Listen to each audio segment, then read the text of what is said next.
post actually is something that derives from something that just happened, that I thought was a personal thing, that I thought was only about me and my stupid personal life and the things that make me frustrated or upset.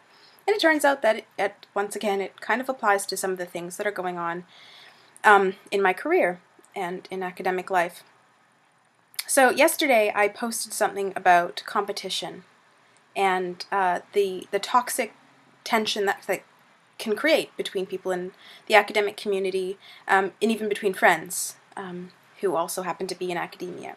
And something that is related to that, what happens when we receive recognition in a competition, is that we receive attention. So how this relates. I have a blog or a website, whatever you want to call it, and I post a lot of random crap on there, poetry, links to my music, photographs, self-portraits, stuff that I create, partially because I like to archive it somewhere, but also because I want to share it with people. Anyway, so on WordPress, you can look at actually not just how many posts views you've received, but also what kind of search terms are being used to get to your website. And apart from people searching for my name, something that someone searched for today, so only a few hours ago, was Lucia Lorenzi attention seeking. And I have to say that I had this gut reaction of, oh my gosh, what do people think of me? Do they think I'm attention seeking? Do they think I'm just, looking for drama, or that I probably have low self-esteem, so I post stuff and I post self-portraits because I'm narcissistic and all that kind of crap. So that kind of negative self-talk always or often comes into my mind when I receive something like that, because it feels like a criticism, and I suppose that it is a criticism in a way.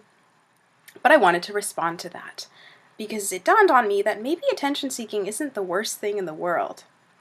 I was thinking, as I was getting ready just now, about this concept of attention-seeking. And that's usually a word that's deployed. It has very specific tensions, because it's usually referenced, it's usually deployed in reference to women, especially young women, that women are attention-seeking, and it plays into that whole lexicon of female affective life or self-expression that includes hysteria, being dramatic, being promiscuous even, or especially in the early 90s when things like eating disorders and self-harm were really sort of popular in the press, this notion that, oh, well, it's just something that young girls do to seek attention, was a criticism that was often deployed to basically delegitimize people's struggles. What if attention-seeking isn't a bad thing?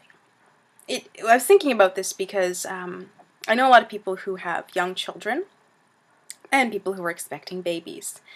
And attention-seeking is built into our DNA. If you think of an infant and how they receive care, how they receive nourishment, how they survive, basically, it's by attention-seeking.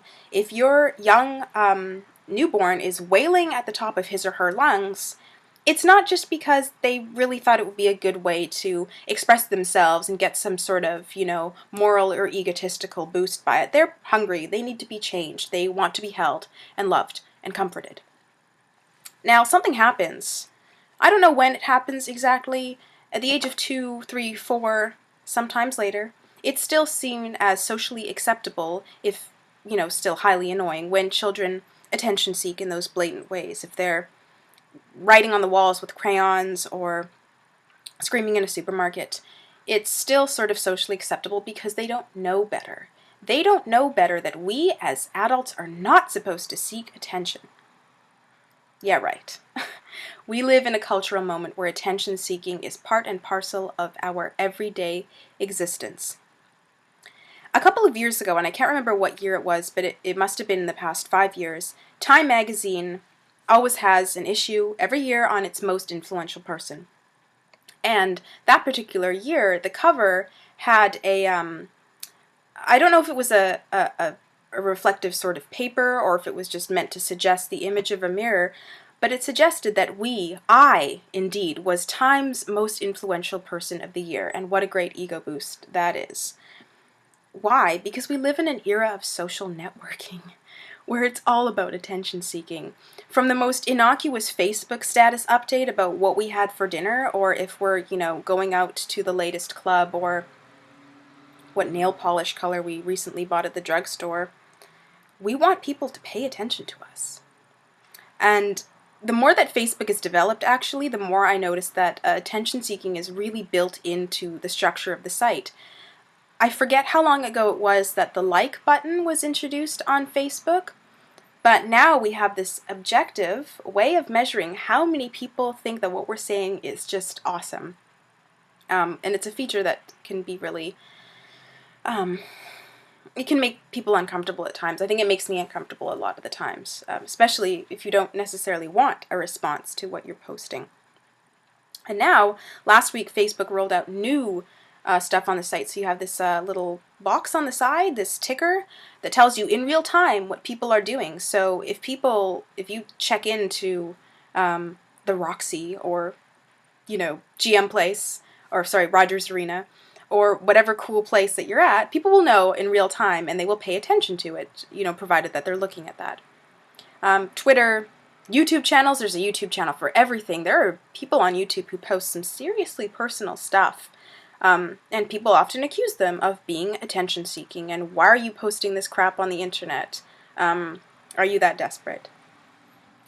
I think it's quite evident by the kinds of problems that are going on in today's culture that we have a lot of people who aren't paid attention to. If we think about homelessness, if we think about addiction, about mental health, about women's rights, about children's rights, about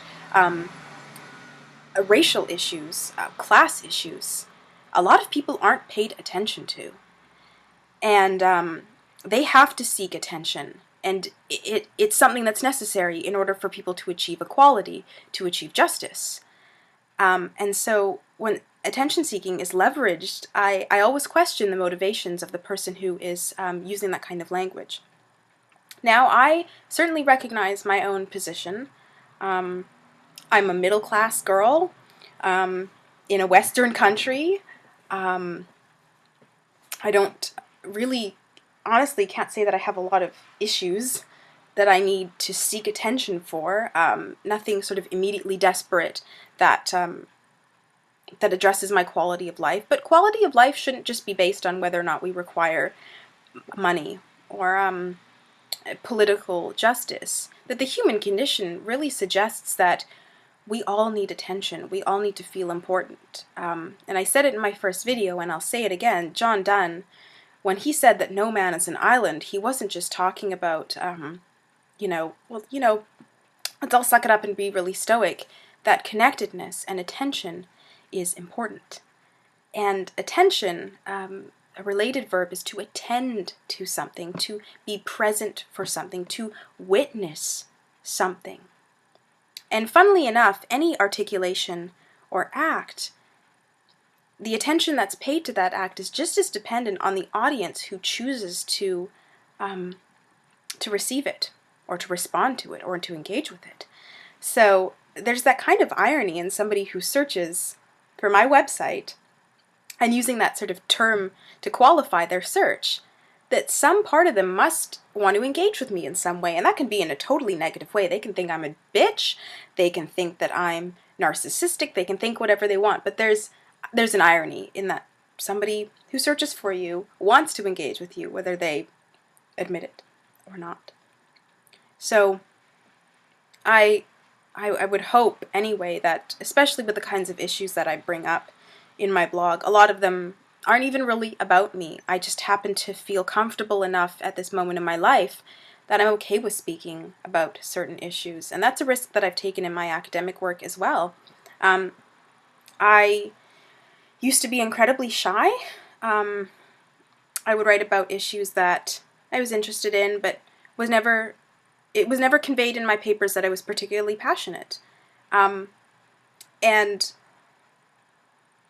if someone is, I suspect that the comment is maybe in relation to, maybe they saw a post, I don't know how search terms work, but to do a post where I'm, have all this makeup on and I look like a victim, or to post self-portraits, or to talk about my academic work, it's not always just about me, to be honest. I just happen to be seeking attention by proxy. I think that's important too, to remember.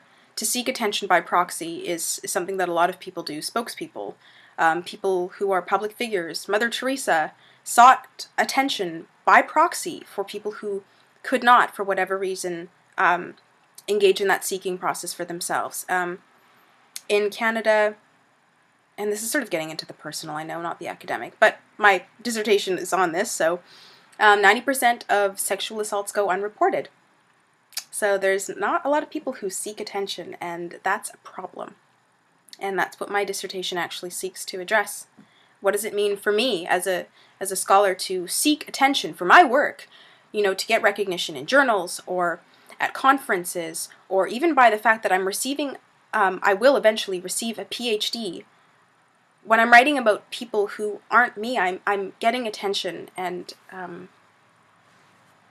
regard, and maybe that's a problem, and maybe that's something that I need to think about more, especially as I go into the writing process. So I just wanted to address this because, again, my first instinct was to be really profoundly hurt, but by reframing this, as I'm trying to reframe a lot of things in my life right now, that seeking attention is not the worst insult in the world. It's not an insult. If I can seek attention and bring awareness to certain issues, or if I can just put some artwork out there and have people respond positively to it. So next time you are updating your Facebook or your Twitter, or even submitting a paper to a journal or a conference, or you're interacting with your loved ones, thinking about what it means to seek attention. It's something that we all need. If we paid a lot more attention to everyone around us, I suspect the world would be a lot nicer and a lot more fair and a lot more just. Alright, so I rambled enough, so I'm going to go do my work now, which is what I'm supposed to be doing, and I will check in a few days. Alright, bye.